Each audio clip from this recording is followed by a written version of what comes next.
మీ అందరికీ తెలిసిందే, around 6 months back నాకు లివింగ్ లక్సీడర్మాలో యాక్నీ పిల్లింగ్ ట్రీట్మెంట్ స్టార్ట్ చేశారు.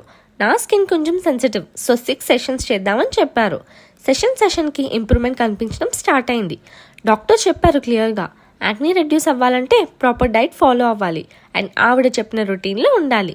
బట్ అయినా డైట్ ఫాలో చేయడం అంటే ఒక పెద్ద సాహసమే. కన్సిస్టెంట్గా చేస్తేనే సూపర్ రిజల్ట్స్ ఉంటాయి. ప్రొడక్ట్స్ కూడా వాళ్ళు ఇచ్చినవి మాత్రమే యూజ్ చేయాలి. 6 monthsలో 6 సెషన్స్ కంప్లీట్ చేశాను అండ్ సీరియస్లీ నా ఫేస్లో చాలా చేంజ్ వచ్చింది. టచ్ వుడ్, నేను చాలా హ్యాపీగా ఫీల్ అవుతున్నాను. ఇదేం ప్రమోషనల్ వీడియో అయితే కాదండి. This is my genuine review for live young Luxiderma, especially when it's about skin or hair. I'm super careful, but live young Luxiderma it's a game changer for me. So మీకు కూడా skin or hair related issues ఉంటే just visit live young Luxiderma once. Consult doctor Deepthi, she's amazing. Thanks to her నా skin మళ్ళీ clean and flawless అయింది. Bye.